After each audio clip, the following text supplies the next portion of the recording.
Someone is about to ask you a question. It will sound completely innocent. It will sound like curiosity, like concern, like genuine interest in you, in what you think, in what you feel, in what you are planning to do. It is not. There is a category of question that has nothing to do with wanting an answer. It exists for one purpose only: to get you to reveal something you should never have said. Something that will be used, not in the conversation you are having, but in a conversation happening somewhere else, about you, without you, long after you have forgotten you said it. Most people have no framework for recognizing these questions when they arrive. They just answer fully, honestly, with the kind of open transparency they were taught was a virtue. And somewhere down the line, they feel the consequence of having given someone a map of their interior world that was immediately used against them. Niccolo Machiavelli spent his entire career in environments where the wrong answer to the wrong question cost men their freedom, their position, their lives. He developed a precise understanding of which questions were weapons dressed as conversation. And in this video, I am going to give you 5 of them. The 5 categories of question you must never fully answer.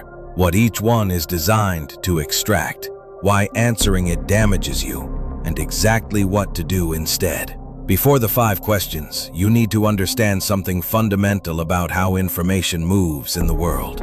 Machiavelli observed that the most dangerous attacks never announced themselves as attacks.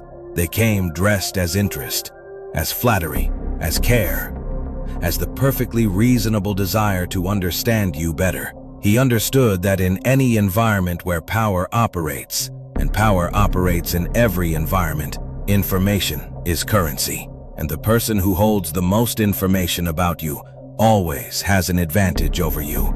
Your fears, your insecurities, your plans before they are ready, your doubts about your own position, your frustrations with the people around you. Every single one of those things is a lever. And a lever in the hands of someone who does not have your best interests at heart can move your entire world in a direction you never intended. Now, I want to be precise about something. Not every person who asks these questions is consciously trying to harm you. Some of them are simply operating on the instinct of information gathering that all human beings have. But the effect is the same, whether the intent is malicious or merely thoughtless. Once you have answered, you cannot unanswer. The information exists in someone else's possession. What they do with it is no longer your choice. Machiavelli's framework was not about paranoia. It was about precision. Knowing exactly which information you choose to share with exactly which people at exactly which moment. That precision is what protects you. Question 1. What is your biggest weakness? This question arrives in 1,000 different forms. What do you struggle with most? What would you say is your greatest challenge? If you could change one thing about yourself, what would it be? What does your harshest critic say about you? Every single one of those is the same question. Give me the map to your vulnerability. In a job interview, this question is framed as a test of self-awareness. In a personal conversation, it is framed as intimacy. In a professional setting, it is framed as growth and transparency. In every case, what is actually being collected is a list of exactly where you can be pressured. Machiavelli was direct about what self-disclosure of vulnerability costs. He understood that the prince who reveals his limits invites those around him to test them. Think about what you do when someone tells you their weakness. Even if you are not a strategic person, even if you have no intention of using it. Something in you quietly files that away. It changes how you see them. It adjusts your sense of where they are strong and where they are not. Now imagine that happening with someone who is strategic. Someone who is in competition with you. Someone who smiles warmly and collects every answer like an inventory. What Machiavelli would tell you to do is not refuse the question rudely. It is to redirect it into something that reveals nothing real, while appearing to answer fully. Something like, I tend to hold myself to very high standards, which sometimes means I have to consciously delegate. That answer says absolutely nothing of value to anyone who wants to use it. It sounds like an answer. It reveals no real vulnerability. It protects you completely. That is not dishonesty. That is Machiavellian precision. Question 2. Who do you not get along with? Again, the forms this takes are many. Is there anyone on the team you find difficult? What kind of people do you clash with most? Who in your life has been the hardest to work with? Have you ever had a conflict with a manager? What this question is actually doing is asking you to volunteer your enemies, to name the people you have friction with, to describe the nature of that friction, to confirm who you are aligned against, and therefore who might be aligned against you. Machiavelli was ruthless on this point. He understood that in any political environment, alliances are fluid. The person you describe as difficult right now may be the person who holds your future in their hands next, and the person who asked you the question now knows exactly how to use that. There is a second layer to this danger. When you name someone you have conflict with, you are not just giving information about them. You are giving information about yourself, about the kind of people you find threatening, about where your professional ego is most sensitive, about what you will and will not tolerate in people around you. Every one of those things is a tool in the hands of someone who knows how to use it. The Machiavellian response is to give nothing real while appearing generous with your answer. Something like, I have learned something from every working relationship, including the difficult ones. I find that most friction comes from misaligned expectations rather than anything personal. That answer names no one. It reveals no real conflict. It gives the impression of thoughtfulness while protecting every relationship you have. What do you really think about?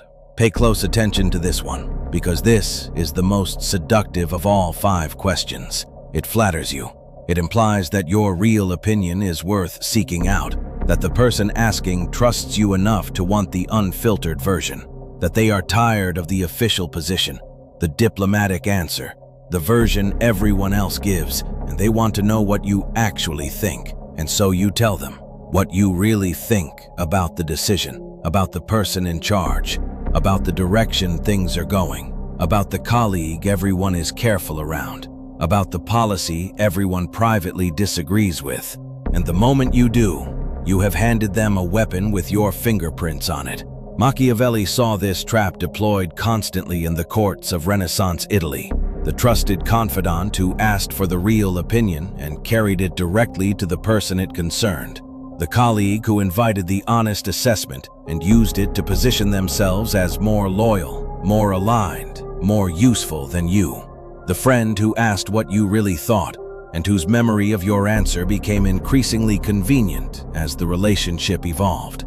Here is what Machiavelli understood that almost no one warns you about. The invitation to be honest is not always an invitation to be safe. Sometimes, the most dangerous space you can occupy is the one created by someone who has asked for your truth and is already deciding what to do with it. The Machiavellian response is to recognize the flattery without being moved by it, to offer something that sounds genuine without being incriminating. Something like, I think there are some genuinely interesting tensions here that I am still thinking through.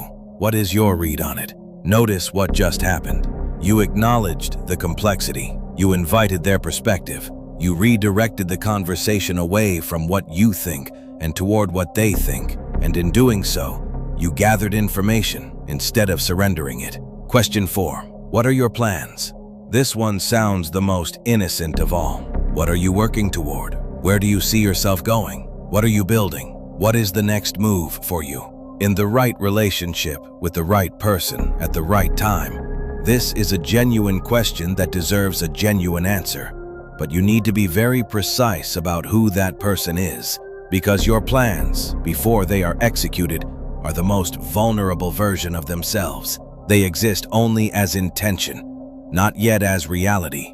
not yet as something that can defend itself with results, with evidence, with the undeniable fact of having happened. In that pre-execution window, they can be undermined. They can be co-opted. They can be moved against by someone who got there first with information you gave them. Machiavelli wrote that the wise man does at once what the fool does finally. Part of what that means is that the wise man does not announce what he is going to do before he does it. He moves, and then the result speaks. Not the intention, not the plan, not the vision of what might happen if everything goes correctly. The result. The person who tells everyone their plans before executing them has done several things simultaneously. They have created expectations they must now meet. They have given competitors time to respond. They have invited opinions that will dilute their commitment. And they have attached their identity to an outcome that has not yet happened and may not. All of that for what? The temporary satisfaction of having someone respond to your vision? It is not worth it. The Machiavellian response when someone asks about your plans is warm, vague, and entirely forward-looking. Something like, I am focused on doing the current work really well and staying open to where that leads. That answer is true. It is not specific. It gives nothing away, and it invites no interference from anyone who might have a different agenda for your future than you do. Question 5. Why did you do that? This is the most dangerous of all 5. Not because it sounds dangerous, because it sounds like an accusation, and your instinct is to immediately defend yourself. Why did you say that in the meeting? Why did you handle it that way? Why did you make that decision? Why didn't you tell me? Why did you choose that over this? Every single one of those is an invitation to justify yourself. And the moment you justify yourself, you have accepted the framing that your action required justification. Let that land. By answering, why did you do that, fully defensively with explanation after explanation, you have already conceded that what you did was questionable enough to require a defense. Machiavelli understood that authority, genuine, unshakable authority, does not explain itself to every person who questions it, not because it is arrogant, but because the act of constant explanation teaches the people around you that your decisions are open to negotiation after the fact. And once they know that they will question every decision you make. There is also a second mechanism here that Machiavelli saw clearly and that almost no one names. When you explain yourself defensively, you often reveal more than the explanation requires. You reveal your uncertainty. You reveal the considerations you weighed. You reveal the alternative you chose against, all of which gives the person asking a far more complete picture of your decision-making process than you ever intended to provide. The Machiavellian response to, "Why did you do that?" is calm, brief, and non-defensive. Something like, "It was the right call at the time. Is there something specific you are concerned about?" Notice what that does. It affirms your decision without defending it. It signals confidence without aggression. And it moves the conversation forward into what actually matters, rather than backward into a justification that serves no one. Now I want to pull back and show you the thread that runs through all 5 of these questions. Every single one of them is designed to do the same thing, to move information out of your possession and into someone else's. And every time that happens, the balance of power in that relationship shifts slightly against you. Not dramatically, not immediately, slightly. But power dynamics are built from slight shifts accumulated over time into structures so established that most people cannot trace back to where they began. Machiavelli was not advocating for secrecy as a lifestyle. He was not telling you to trust no one, to be closed to everyone, to move through the world as a sealed vault. He was telling you to be deliberate, to understand that information about you is a resource like any other resource, and that how you distribute it determines a great deal about the outcomes you get. The person who shares everything with everyone at every stage is not open. They are unprotected. The person who shares nothing with anyone is not powerful. They are isolated. The person who knows exactly what to share with whom and when, and what to hold back until the moment is right, that person is operating at the level Machiavelli was describing. Let me say something before you go. Everything in this video is not about becoming suspicious of everyone. It is not about becoming closed or cold or difficult to know. It is about one thing and one thing only: knowing the difference between the questions that want to understand you and the questions that want to use you. Because those two things can look identical on the surface, the same words, the same tone, the same warm expression across the table. The difference is almost never in the question itself. It is in the relationship. It is in the context. It is in the pattern of what happens to the things you have shared with this person before. Machiavelli did not trust blindly, but he also did not refuse to trust. He extended trust carefully, progressively, based on evidence, not on hope, based on what he had seen a person do with the smaller things he had shared before deciding whether to share the larger ones. That is the model. Not walls everywhere, not openness everywhere. Precision. Deliberate, earned, evidence-based precision. The 5 questions in this video are not the only 5 that exist. They are the 5 that are most common, most well-disguised, and most consistently damaging when answered without thought. Now you know what they are. Now you know what they are designed to extract. And now you know what to do instead. The next time someone asks you one of these questions, you will feel something you did not feel before. A small pause. A moment of recognition. A clarity about what is actually being asked. Before you decide what to give, that pause is the most valuable thing this video can give you. Because in that pause, you are no longer reacting, you are deciding. And the person who decides rather than reacts is the person nobody can use without their knowledge. If this video names something you have experienced but never had the words for, then do 3 things. First, think of one person in your life who has asked you one of these 5 questions and remember what happened after you answered. You already know who that person is. That memory is your teacher. Second, hit the like button. Not as a favor to me, because somewhere right now, someone is about to answer one of these questions and pay for it. The algorithm shows people what other people found valuable. If this protected you, let it protect someone else.